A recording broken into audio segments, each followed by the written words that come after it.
All right. Hi, everybody. Thanks for joining us this evening. This is John with Murder by the Book, coming to you with another live virtual event. We're so excited tonight to have Joelle Charbonneau and Kristen Cast with us. We're going to be chatting with them about their newest releases. How are you tonight, Joelle? I am good. Hello from Chicagoland area. How's the weather up there? Is it cold yet, or is it still warm? It's been cold. It's rainy, and tomorrow it's supposed to be a lovely, like 70 some degrees and rain. So, yippee. I'm very jealous. It's still 90 and very warm here. So See, that's not fair. We had like 38 the other day. So 90 sounds like a wonderful thing. Someday I'm coming back by you. awesome. And how are you tonight, Kristen? I am amazing. Thank you. And where are you joining us from? Portland, Oregon. Is it rainy there? No, it doesn't rain here as much as people think. Don't tell anybody. No, it's really nice today. Good. So I'm going to get you guys introduced just in case we have any viewers who are not familiar with y'all. Kristen Cast is the #1 New York Times and #1 USA Today bestselling author who teams with her mother, PC Cast, to write the wildly successful House of Night series. She has a passion for all things paranormal. Tonight she's going to be talking about her book, The Key to Fear. So some of you guys might know when I started my bookselling career, I was a bookseller at Borders for years, and that was around the time that like Twilight and the House of Night series kind of hit. So I just remember just like stacks and stacks and stacks and stacks of all those House of Night books kind of all over the store. It was awesome. And Joelle has performed in opera and musical theater productions across Chicagoland. She is the author of the New York Times and USA Today bestselling Testing Trilogy and the bestselling Dividing Eden series, as well as 2 adult mystery series and several other books for young adult readers. Her YA books have appeared on the Indie Next list, the YALSA Top 10 Quick Picks for Reluctant Readers list, and state reading list across the country. She lives in Chicago with her husband and son. We're not home today, which is delightful. It's so amazing how like time alone in the house is such an amazing thing right now. Joelle is going to be chatting about Disclose, which is the second book in her her new series. So I am going to let the two of them chat for a little bit. If you guys are watching on Facebook, if you have questions for either author, you can drop those in the comments. I'm going to turn off my camera. I'll be chatting with you guys in the comments, and I'll be collecting your questions, and I will pop back on in a little bit to relay those to our authors. So you guys have fun, and I will see you in just a little bit. Thank you. See, I love that he leaves us in charge of this. I know. It could go so wrong for him so quickly. We're never giving you back control, John. No. John, you have lost all control. Well, hello. It's lovely to see you from far across the country in this strange time. Someday we will do this in the same place. Oh, yeah. But until then, I do, we're going to be chatting for a while, but I have a question that I really have to ask right away. Oh, so yes. Tell me what it is. I am taking over because I feel like I have to ask this question first. And I feel like you probably are going to know, but it's like the elephant that's going to be in the room if we don't ask it. Like, okay, I read The Key, to Fear months and months and months and months ago and loved it. But I have to admit, when I read it, it was at the very start of COVID. Yeah. And all I could think while reading it, and even now, is what is it like to publish a pandemic book in the middle of a pandemic? Like, I feel like we have to talk about that. It's very surreal. I don't even know where to begin. I first had the idea for The Key to Fear about 6 years ago. So it had nothing to do with COVID. It was inspired partially by pandemics in the past. This is not the first time a pandemic situation has happened. But I don't even know. I feel like I'm dreaming a lot of the time. Like I'm walking around in my book world, and I'm going to wake up and it's going to be like just a regular Wednesday, and I'm going to be in a hotel on tour. But I don't even know. I can't even explain how strange it is to be like, and as I do interviews and talk to people, I'm like, I'm so excited about this pandemic, like in this book. And I feel it feels ridiculous to be talking about how great this pandemic is, the one in the book, not the real one. And I'm sort of speechless. It's surreal. And it's also, I mean, you can tell I'm like yammering on. I don't know how to feel about it. It is such a hard thing. Well, I remember reading it and seeing when it first arrived and getting, and like kind of flipping it over and going, no touching today for a healthy tomorrow. And I'm like, wait, what? Yes. Because it was so early on when I read it, things hadn't really broken out yet around the country. I was busy watching the news from I'm a news junkie. I mean, I'm such a news junkie. So I'm watching things that are happening in Europe and in China. And most people here aren't even aware that it's a thing that's happening around the world. Yeah. And I'm watching that going, I know. Okay. And I was just so curious because I mean, readers always seem to think that you just created the book, like that you wrote it just 2 months before it hits the shelf. I mean, I wish it was like that, but no, I wrote it I started it, like I said, 6 years ago. I turned it in 2019, well before, like in October of 2019, I was done and I was finished and I turned it in. And so I had no way of knowing. I have a few friends who were like, are you clairvoyant? Please write a book about something happy. I'm like, okay, that is next. But you said that you were a news junkie, and I heard that for your newest series, you got to go behind the scenes at MSNBC. Oh, I did. Yeah. What was that like? And did you learn any amazing investigative journalism techniques that we can use on our, loved ones? It seems like I should have. It was strange. It was a year ago tomorrow, because tomorrow is my mom's birthday. So I dragged her along to New York. So yeah, happy birthday, Mom. Yes. She does not write with me, but I do make her do like my website stuff. I did. She retired and I made her do it. I'm like, Mom, she always used to yell at me for not updating my website. So she retired. I put her in charge of updating my website. It works so much better that way, because then she still fusses at me. Whenever something happens, she's like, how did you have a school visit that I did not know about? Yeah, that's Mom. But yeah, I was on tour last year, and one of the things, because I am a news junkie, and it's part of how I ended up writing Verify and Disclose, the need for a shared set of facts never has felt so important. And like, what would our world look like if it didn't have that?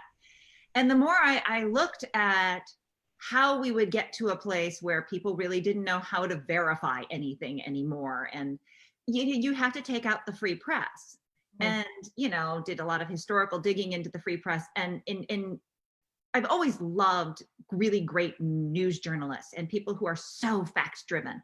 And I started naming characters then in Verify and Disclose after people in the news, like that are delivering news.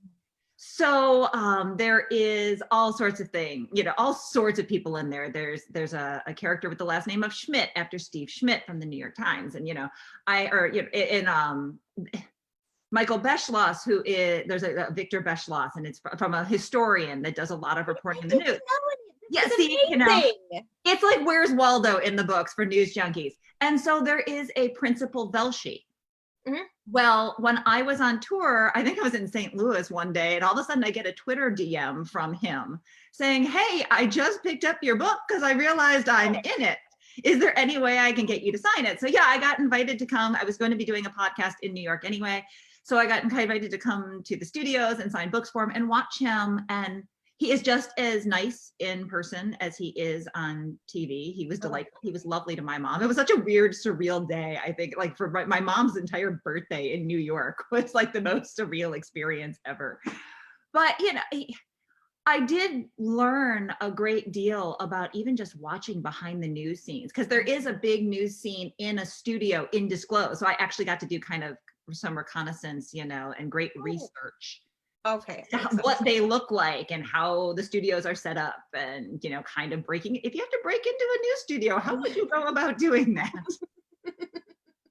But yeah, there's in April of the books after April Ryan. And I do admit that there's someone with the last name of Tapper this time in the book.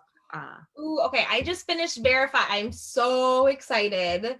And knowing this about the names, like that's amazing. Because as I was reading Verify, like you are so good at world building, and especially with your characters. Like I felt like even as, if you're with Mary and you're just like walking down the street, you can see you see who she's walking by. You see the woman walking her dog, and you see like the people in the park. And I just felt, it gives me kind of goosebumps. Like you get completely immersed in your world. And so to know that there's even more going on that people who aren't news junkies like aren't seeing, that's just amazing. There's a little bit of Where's Waldo in the books, but mostly to entertain myself. Kind of, there are cats in the book, and yeah, the cats are named George and Margaret for very obvious dystopian reasons. That's amazing. But I now have a cat named George. I did not when I started this whole thing. We got a kitten and he's named after George Orwell now. So fun things. Well, now speaking of relationships though, one of my favorite things about Key to Fear, I like all the plot and I love the thriller stuff and I love pandemic things, which is really awful to say now. I know, see, yes, you understand. Okay. I will say though that unlike any pandemic in fiction, I like pandemics in fiction and movies because they're way more exciting than what we're living through now. This is like the one that nobody would let us like put in a book because it is the world's lamest pandemic ever. World's most slow moving, slow paced, no fun pandemic. Not to say that pandemics are supposed to be fun, but at least there should be like an outbreak. At least they chased a monkey. You know, we do not have any monkey chases in this pandemic that we're living through. But you have all these really great details, like, but aside from the pandemic, her relationship with her mom is one of my most favorite things to read because it's complicated and uncomfortable. Like, she doesn't necessarily like her mom, but like there's this really interesting dynamic there that is super complex, especially when you know that you obviously like your mom because you can work with her. My mom is great. It is definitely not fashioned after my relationship with my mother. It is actually fashioned after my mother's relationship with her mother. Really? So it is, yeah. But it's not, it has nothing to do with mine. I think that's why it is so easy for me to go there with Elodie and her mom. I can see it well because I've seen it in real life. And I have the benefit of not having to have lived through that to be able to write it. But I do, yeah, I love, there's a lot of complexity there and a lot of like depth in what's going on because it's not, her mother is not abusive. Like she's not outright abusive, but that like what exactly, how do you define abuse? Right. And it's just a very interesting thing. And I'm excited to explore it more in the second book. Yeah, I love the dynamics to all of it. You know, how she's in her daughter's business and a lot of different things. And yet it's just fantastic. I have to admit, but again, knowing your relationship with your mom. Yes. I will say in my very first published novel that I actually got to go to Murder by the Book for it. They were nice enough to have my little bitty, goofy, silly, they're goofy and silly books. They are nothing like what I write now. But they're these roller skating mysteries and the mom is dead in the book. My mother was a world champion artistic roller skater. Like, yes. Amazing. It's a thing. Like, if people do it, it's a weird. So cool. But, you know, mom was dead in the book and everyone just assumed that I was killing off my mom because I didn't like her. So I'm curious if you've gotten any feedback yet, though. Has anyone said, is this like totally based on your mom? Like, I've got to assume they know you have to like her, but.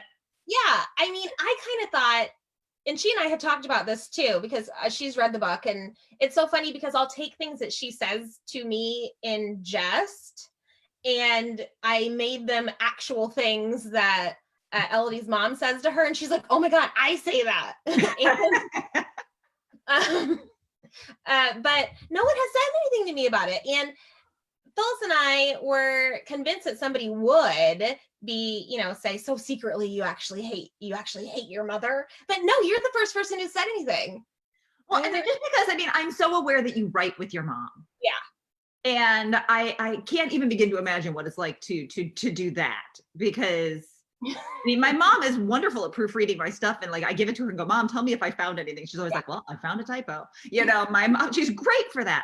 But like, I can't imagine doing that collaborative kind of thing with anybody and then going off and writing your own things and then coming back and then having a mom in the book that really doesn't get along. Like I got to assume that some people might be like, "Oh, she's working out some issues with her mother." Like I think they probably are and they're just not saying anything to me. Well, now we have cleared the air. Yes, it's not my mother, I promise. I love that. So were any of your, Elodie and Gwendolyn, they're not based on my relationship with my mother. Were any characters in Verify and Disclose, are they based off of anybody that you can say? I guess maybe. Yeah, I can always say, I feel like, all of us as authors, clearly, there are pieces of your mom in there that like are totally horrifying your mom now. Like it was just in jest. Yes. we always put pieces of ourselves in books, even when we think we don't. And Mary in Verify and Disclose, her relationship for her dad is very much part of my teen existence. My father did suffer from some drinking issues, and he was the nicest man ever. Like I to this day, but I think a lot of people always think that any kind of addiction is like what you see in Hollywood, and that it's something from a movie or some sort of weird dramatic thing. And there was a lot of, for me, the growing up wondering why he couldn't stop drinking or why he had to do whatever, and was it my fault? And knowing that it wasn't, no matter how much I'd learned, it, but then you're still having the complicated emotions about, well, if you really loved me, you would do. So it was I needed a relationship in which everything wasn't happy for her, because otherwise you have no reason to question anything around you. If you like the world that you're living in, there's no reason to upset the apple cart. There's no reason to push the envelope. But for her, she was in a place where she was looking for something to fill a hole. And so it allowed her an entry point into walking into the world. But, it was my way of writing through some of that and kind of showing it on the page. It's also the first time I've ever totally just dissed my editor's comments. If she's sorry, Kristen. Well, occasionally it'd be like, I feel like he should stumble upstairs and pass out or do whatever. And I went, no, that's not the way this works. Like there's a way of having tolerance and being completely functional, and nobody else in the world would see it. He was the best of men, and that wasn't the point. Like, no, this isn't a dramatic thing. This is just something that is become part of his existence and thereby part of Mary's and helped inform her life. But yeah, it was the first time that I was like, nope, this is my own voices book. Nope. Their relationship is just so powerful. And I just assumed, as a writer, I assumed, okay, well, you needed to put something in there to make her life not perfect, because then why does she need to go on this adventure? What is she trying to find? What kind of healing is she trying to achieve? But that's so powerful and that's so amazing. And that's I've struggled with addiction, and I don't know that anybody knew. And so you're right, and representing it in a way that's not like passing out, falling down the stairs, like being this giant slobbering, like incoherent mess, because that's not what like people who are living with that are seeing every day. Well, and I will say, I'm not sure I would have been able to put it in a book had it not been for a couple of years ago, I had a standalone thriller, Time Bomb, come out, which I blow up a high school. I pitch it as Die Hard meets Breakfast Club, because that's how I roll. Yes. Those things totally go together in my world. But I would go to schools and talk to students about how nobody shows who they are every day. Everybody has that, like, somebody asks you how you are, everything could be wrong at home, but you'll say you're fine, and people let you. And I talked about the kids that I had met who were fine, that inspired the book, but they really weren't. There was this other thing. And then I admitted, would always say, I was the kid who was fine too. I had this other thing going on. And the number of kids who talked to me about their experience, and the emails I would get from those kids from the school that would talk about, my mom is like this, or my grandfather, or whatever. And they had never had anybody put it in a way that felt familiar to them. They always saw the over dramatized version. Right. So it's not necessarily comfortable to write about, but I feel like it's a gift my dad gets to continue to give to kids around, to make them realize that, what, it's a thing that happens, but it doesn't mean the person is bad. It means they can love you just as much. Yes. It's just complicated. I love it. Yes, it is complicated. Life is super complicated. Oh my God, life is so super complicated. Like, very complicated. Well, and you've had, like, speaking of, like, complicated lives, you've been like bopping all over the world. Like, you have been in Japan, you've been in Oklahoma, you've been Pacific Northwest, you've been tattooed. Like, I can see the tattoos. Like, there's been like tattoo modeling, I want to say. I even saw on your website, like, I have so many questions about the complicated life that you have lived. I mean, you talk about actually having an addiction. Like, I find this also fascinating, especially since you build worlds that require so much different settings. Like, you're in so many different worlds. We have paranormal, we have pandemic, like science fiction, like you're going from place to place. How does all of the weird, unusual worlds that you have walked through in your everyday life, like, inform all of that stuff? Because you have the best bio ever. Thank you.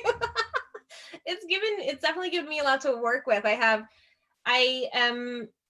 I'm inspired by things that happen in my life, but I think it's because so many like random things have happened in my life. I've gone a lot. I really, until recently, until working on The Key to Fear, I didn't know what I wanted to do, because I started in this industry when I was 19, and I was way too soon to pick any kind of this is the rest of my life path. Because I still haven't figured out what I want to be when I grow up. So I mean, who of us actually knows? But because I had this kind of like wanderlust feeling, I got involved in a lot of different things.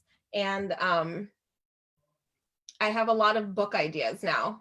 I have a folder on my desktop filled with book ideas. And a lot of it is just from like weird situations that I got myself into by having like a tattoo modeling experience. I also went to, I have so many questions about the tattoo modeling, I got to admit. Yeah, so feel free to like explore that some more. Oh, okay. So whenever I was in my early 20s, I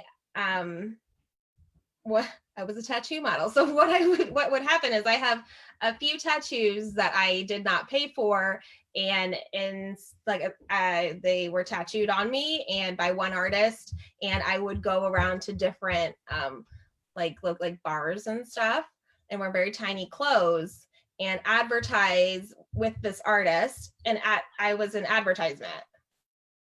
You were a walking billboard. I was a walking billboard. That's fantastic. I mean, I was I did acting and I did some modeling. You're an opera singer. Well, yeah, that's like a whole other bizarre thing. But amazing. I did like lots of weird things. I was on WWF wrestling at one point. So not as a wrestler, not even remotely, but my husband has found the video from back in the day as I was a character with The Godfather. Yeah, I got to be in bright red satin, clashed wildly with my hair. Yeah, it was my MTV moment. If Mom's listening, Mom, you must have been so proud. Oh, I love it. Oh, play the tape. I know, like, the modeling thing of like, hey, go model for a fashion show for buyers for a bridesmaid's dress that nobody can fit into. Like, if you can fit into the dress, you get the gig. So the idea of like a tattoo model is so fascinating to me.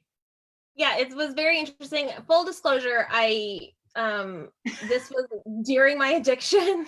So would I have made that? I don't know that I would have made that decision otherwise, because I do have stuff that's permanently on my body that I didn't actually choose.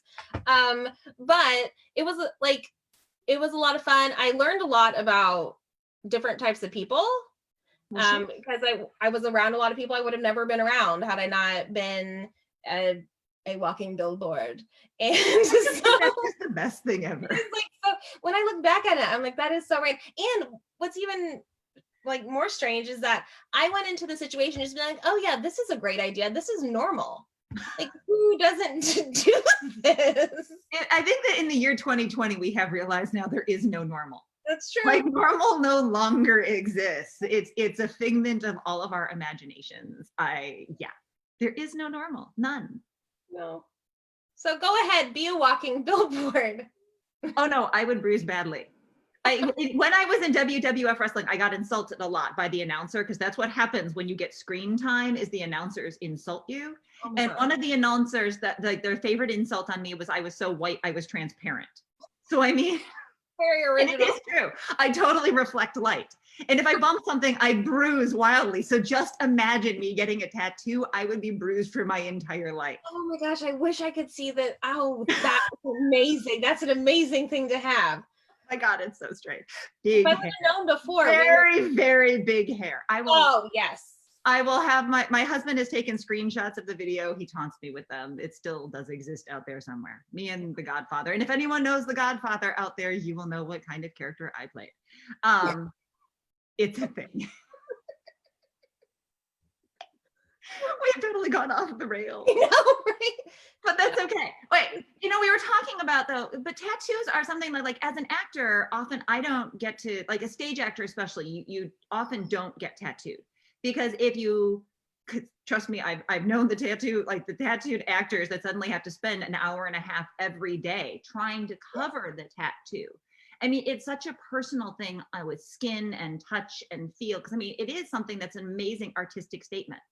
But it makes me wonder, because you do have this great art now on your body, and you have like this great visceral sense of the world just kind of stamped on you. Yeah. The thing that in Key of Fear that like really caught me, that first statement of like no touching today for like a healthy tomorrow, like that touching, that feel of, I mean, you have it living on your skin. The idea of skin and touch, like, is that where you started the world building? I've always wanted to know if that phrase came first. To health, to life, to the future, we are the key. That is the very first, those were the first words I ever wrote for the key to fear, and followed up very shortly. It was in second, no touching today for a healthy tomorrow. It was all, I saw the corporation first, and then I saw their number one rule. Mission statement. Yeah. So yes, it did come first. And that's so interesting. This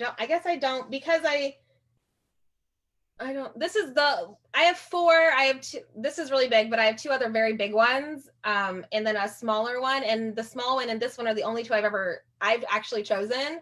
And so I think that I kind of like have disassociated from them. And so that's such an interesting statement.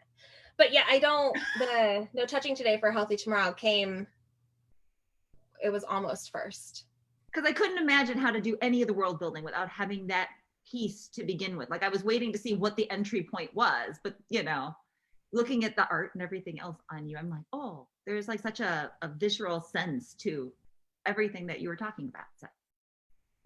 See, this is why you're such an amazing author, because yes, because you can look at these situations and you like get into the deeper meaning of everything, and it's just so amazing, and I love it. And I can't help but think like, so words matter. That plays a key role in Verify and Disclose.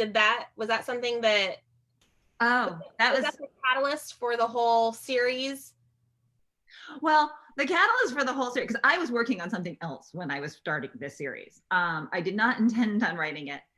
Two things happened in the same day that were a little bit weird, or the same week. It was within 2 days of each other. And the first one was watching the news, because again, I watch all news. I drive my husband nuts, especially when I have these channels on he does not like. But I want to see what everybody's saying. You can't just see one viewpoint. I want to see, because that's the only way to understand what everyone's thinking. Right. And I saw somebody on the news say, don't believe anything you hear on the news. Don't believe anything you read, only believe what I tell you. Whoa. And that stopped me dead in my tracks. Like, wait, what? What would that world look like? And I suppose I'm not surprised at who I heard it from now, but it was such a striking moment. And then the same week, I saw somebody share a quote from Thomas Jefferson on Facebook, in which it wasn't a quote by Thomas Jefferson. Like the number of quotes that are on Facebook that are not real people. I fact check everybody, and I get yelled at from like all political sides because they're assuming that I only fact check them. No, I fact check it all. And my poor husband, my son's 5th grade teacher had a poster on his wall, or her wall, and I was busy like Googling it. And sure enough, yeah, the person didn't say it, but like some education company said they did. I like do it everywhere. And I fact checked it, and sure enough, even the Monticello Society is like, no, this isn't a real quote. Thomas Jefferson never said that. We can't seem to shut it down no matter, because I'm that obnoxious. I'll go to the Monticello Society and make sure before I tell somebody, especially if it was a family member, that they're wrong. But when I posted and said, hey, would you, you should delete this because it's not true. It's factually inaccurate. Somebody, the post didn't get deleted. I don't know if the family member knew how to delete it, but there was a moment of somebody else saying on social media, why does it matter if Thomas Jefferson said it or not? Oh my goodness. Like, who cares if it's morally correct? Why does it matter? It's like, really? Because one's a fact and one isn't. And I watched that get shared, and I watched a bunch of other stuff that people knew it wasn't true. And even if they were fact checked on it and they were like, well, yes, but it's what I believe. And then they would share it again.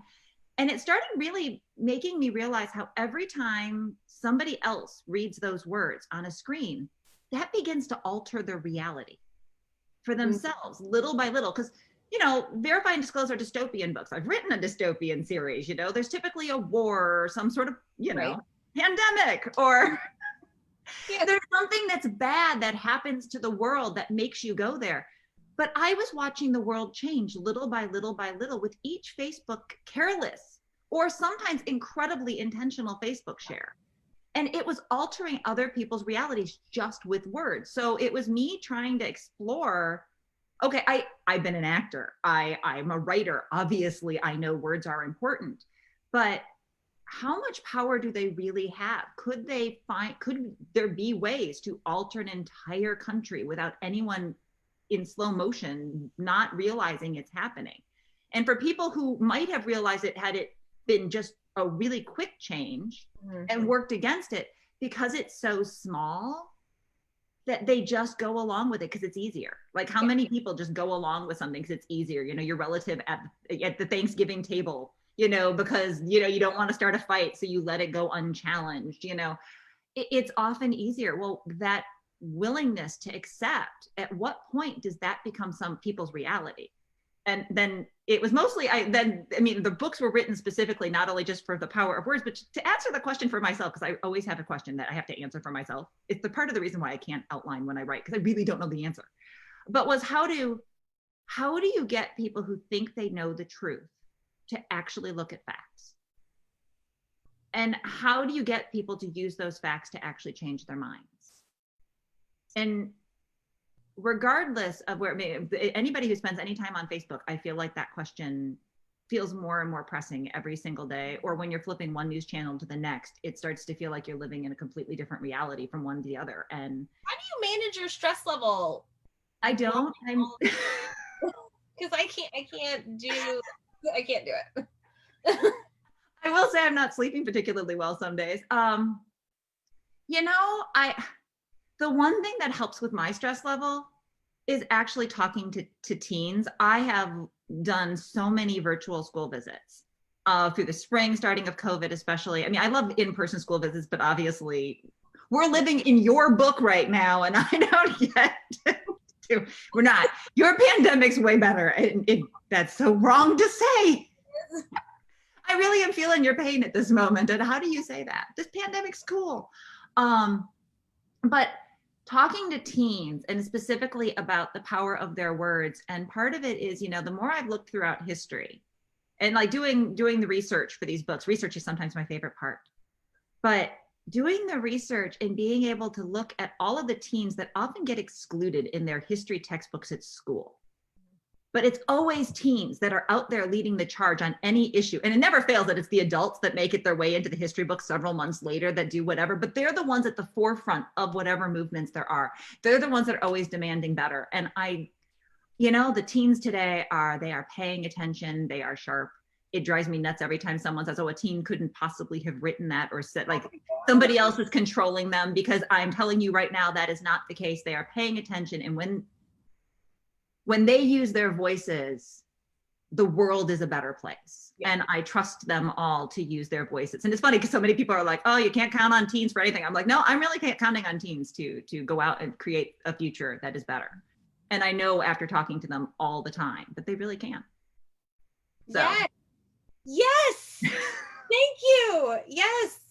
I did an event not too long ago, and somebody asked me, like, how do you think that teens can handle any of the bigger ideas in your book? And I was like, yes. Teenagers are underestimated all the time, and they're younger human beings, and they have a lot more drive and ambition than a lot of the people I know who are my age and older. I'm like, yes, this is why I love YA. Like, this is why I love writing young adult novels. You know, it's funny because years ago, only a couple of years ago, I was in the Czech Republic for an event. And, you know, there is nothing more terrible than being on a panel in which everyone else gets to be, you know, wonderful and witty first. And then you have to be the last one to answer and then try to and then they have to translate you for the people who don't know the language. That's like always fun. Cause like now there's even more pressure to be really brilliant. But I was trying to be goofy and funny most of the time. And I mean, it was a long panel.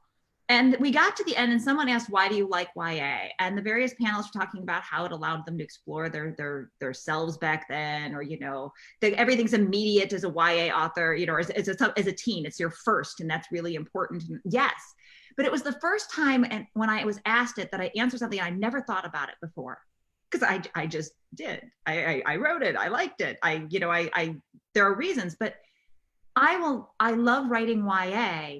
Yes, the teens are brilliant, but everybody who reads YA, whether they are teens or they are adults that read YA, are people who are willing to read something, learn something new, ask questions about the world, like question the things they already know and possibly change their minds.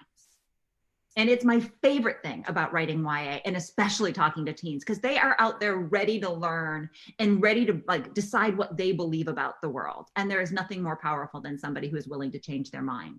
Oh, mic drop. Yes.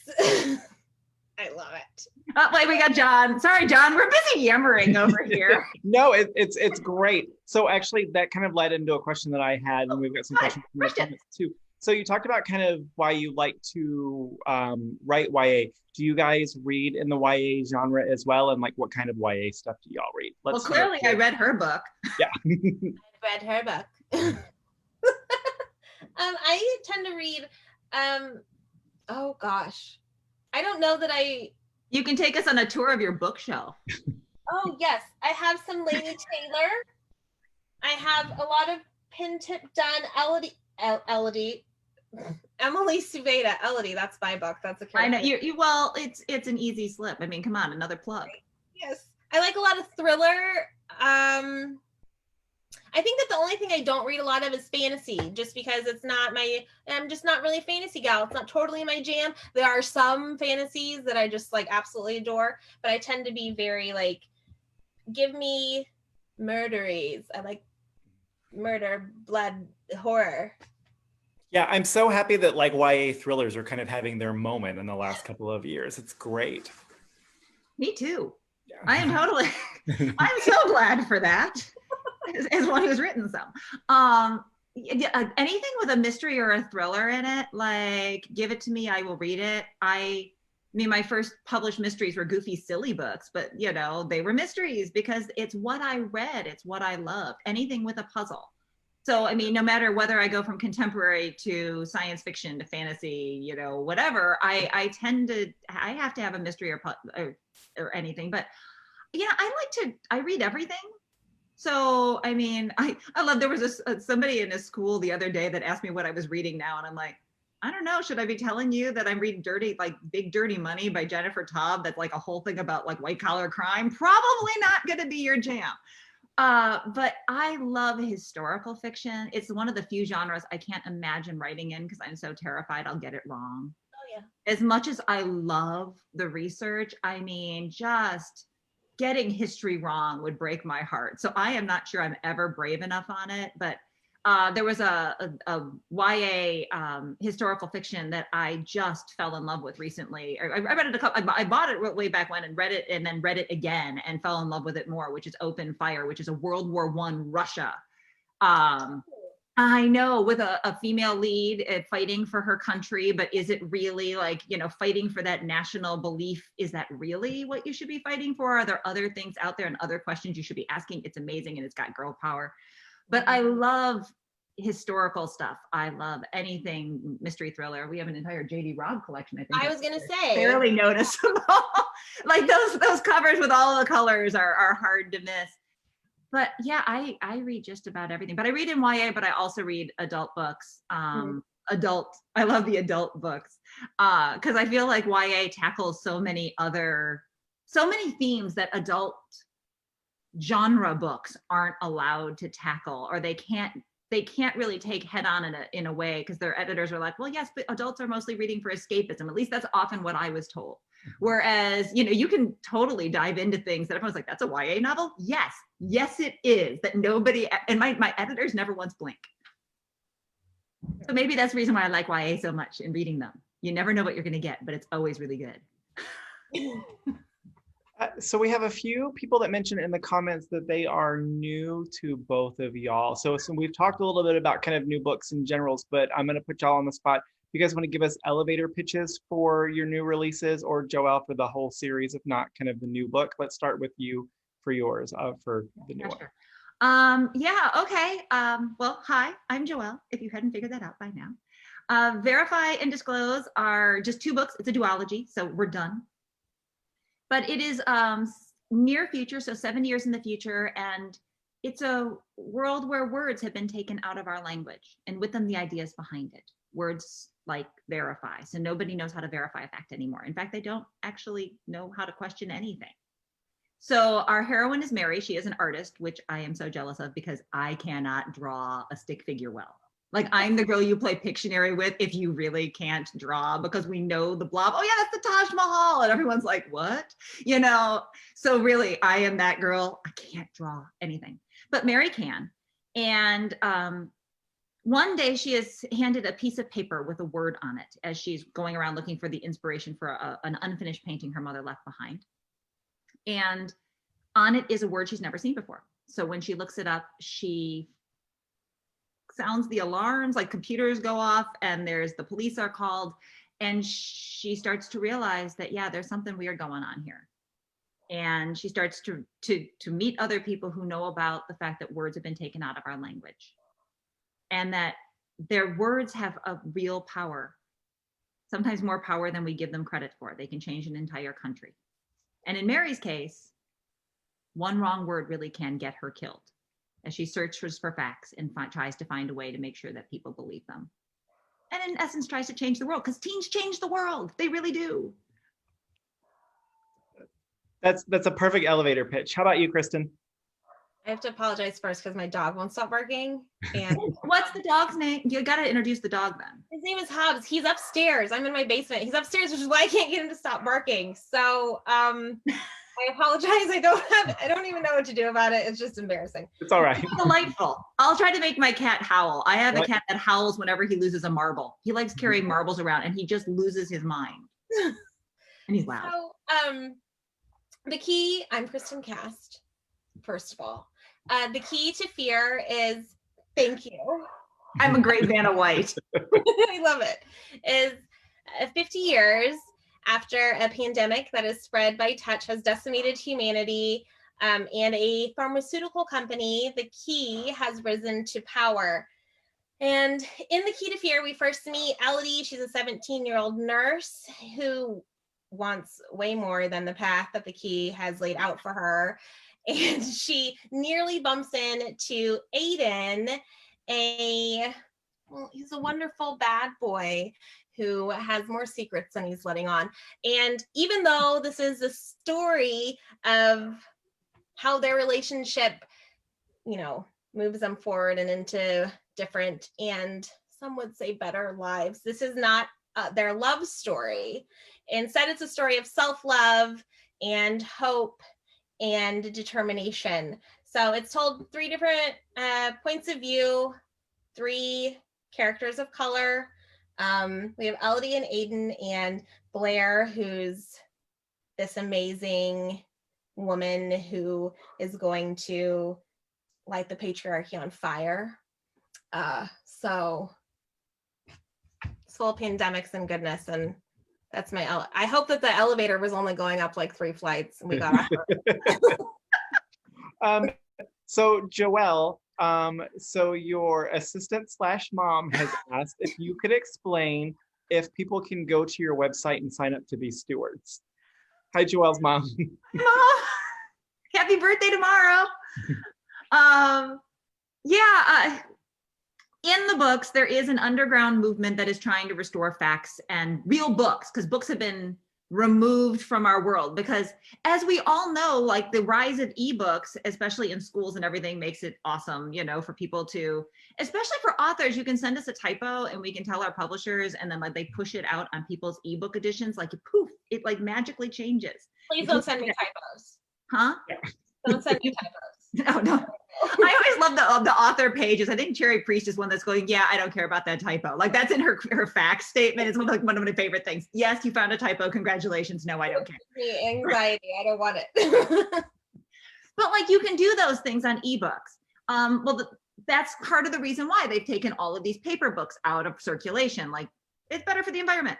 So there's this underground group that's the resistance that has paper books, and they know what the truth is, and they're called the stewards. And so we have our own kind of, you can sign up and get free swag, stewards, and you can go to my website and you get a signed letter, and it's on parchment, and there's temporary tattoos, because again, I can't get tattooed in real life, but like the temporary ones totally are awesome. And if you sign up to be a steward, occasionally you'll get, you know, giveaways and that kind of stuff for it. But you will also get an email from my mom, because she answers them all. Go mom. Because if you put me in charge of it, bad things would happen. And if you put probably, you know, a publisher in charge of these things, they would send out other stuff as well. So all teens who also want to do it, it is safe. You just get to talk to my mom. That's so cool. And she's kept track of it all. Like when we were first doing it, she goes, we almost have all 50 states. So like we had like a little push online. She's like, was determined. We were getting all 50 states. So we have all 50 states. So feel free to join in from anywhere.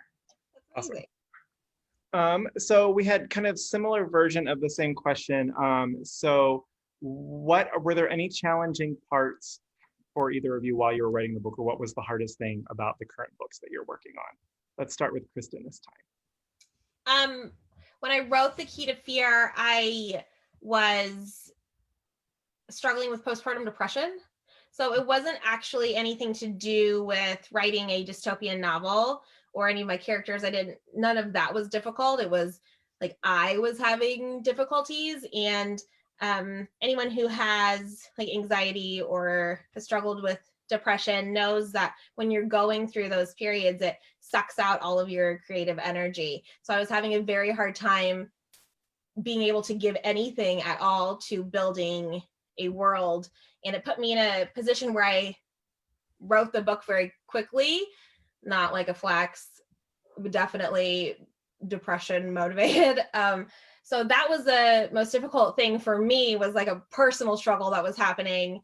And I'm really excited. I'm working on book 2 right now, and not dealing with postpartum depression. It's so much fun, and I'm so excited. So I feel like it's kind of like my do-over in this world. So that's what it was, depression. It's a bitch. Yeah, I always, when I'm talking to students about certain writing things, I'm always like, it's really pretty good therapy. Yeah, there is something to writing that, being able to escape your own worldview and look through other people's and whatnot. But, I do believe that writing, there's a reason why people write in journals and everything else. That's not me, but there's such a reason. And I firmly believe people need to do more writing just for self-care. Mm-hmm. So, wow, that's amazing. Yeah, no, for me, it's the news cycle. The news cycle was the hardest thing to write, verify, and disclose. Because, when I started them, things were a little bit strange. Obviously, I was hearing strange things on the news that compelled me to write them. But especially writing disclose, every time I would write something, a month would go by and then something would hit in the news, because I'd be like, oh, nothing like this could ever possibly show up in our news cycle. And then something would, that was really very disturbing. I will never forget, there was a news story about a Facebook page with border agents that were holding kids at the border and were separating kids, and the things that were being posted about these people, and on in this news, and all the screenshots from it and all the reporting being done, and it eventually got pulled down, and there was all sorts of scandal about it. But that was fairly debilitating, because there was something in disclose that echoed it for me. And I was like, oh my God, but just after having walked through the world and seeing and having this reaction, and then seeing something that was a little too close to home for me. Like, no, we can't ever go there. You know, when you're writing a dystopian novel, you're really not supposed to be writing about now.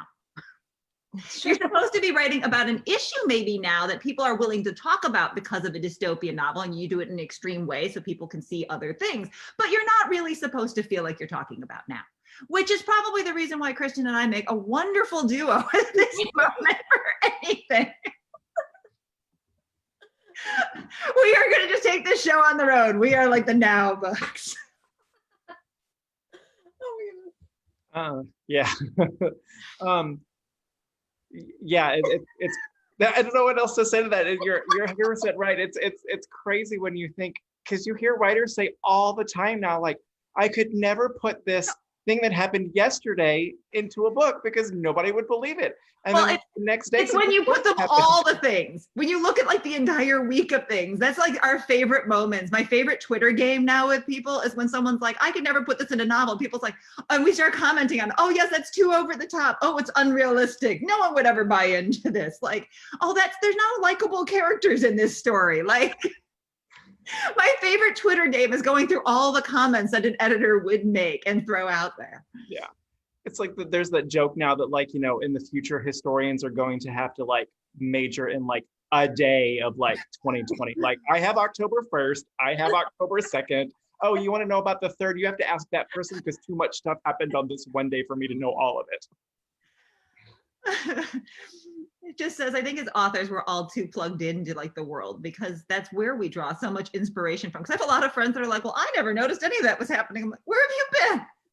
Like, how is this possible that you don't know? But I feel like just our jobs suck us into needing to know, to having to be grounded in what's happening. And that's not always a comfortable place to exist. Well, and especially when you look at kind of the thriller genre that deals with kind of a lot of like political stuff that we see in the world and technology that's coming up and stuff like that. You know, if you kind of immerse yourself and you pay attention to that, you know, it's amazing how many thriller writers come out. Like you guys both have just said with your books, where you're like, no, I wrote this a year ago, but like if you're kind of paying attention, you can kind of see where things are going to go a little bit further down the road. You also end up like on, you know, on the FBI like wanted like or Homeland Security list for all the stuff you Google. So, you know, that's always fun. So anybody who's Googling this stuff, welcome to the NSA watch list with us, you know.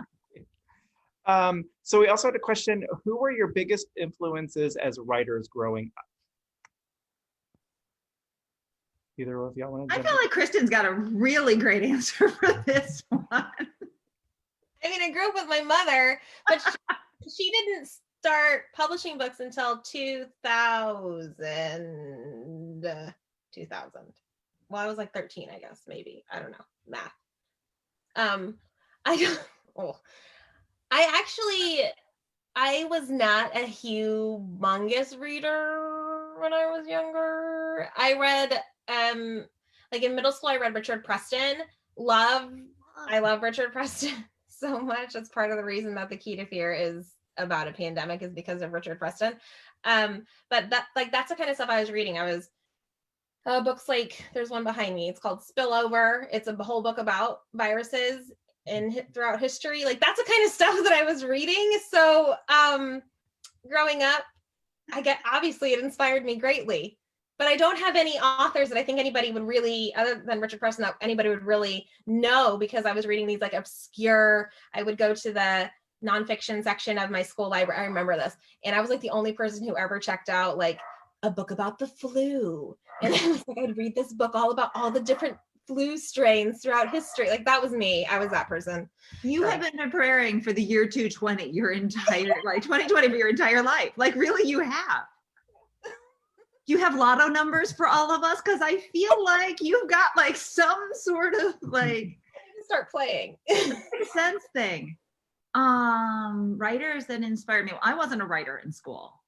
I loved reading, but yeah, the writing thing, and you know, I could do it, but I was really good at coming up with what my teacher wanted to hear, and I thought it was dumb. What books did you read? But I ended up like between 4th and 5th grade, I found Stephen King. Oh yeah. And so, you know, I always love when people are like, are your books appropriate for my 13-year-old? I'm like, well, you know, I was reading The Stand at 13, so I'm not really sure.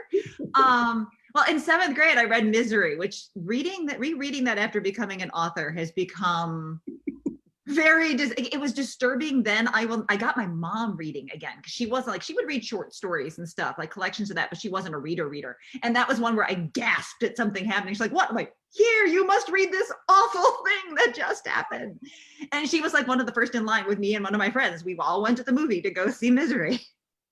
But yeah, Stephen King was really informative for me. I mean, Firestarter, I think, was my first Stephen King novel, but you know, Cujo and Christine and The Dead Zone. The Dead Zone to this day is still one of those books that I think was the first time that I read something that made you think that maybe you should question the people who run for office or the people who are in your government. Like, it was part of, I think that I read that in 5th grade, and I actually had to do a debate where I got to be Geraldine Ferraro in a debate, you know, like vice president, reenact the vice presidential debate. But I remember that informing me so much to want to watch the debate suddenly, to want to be informed.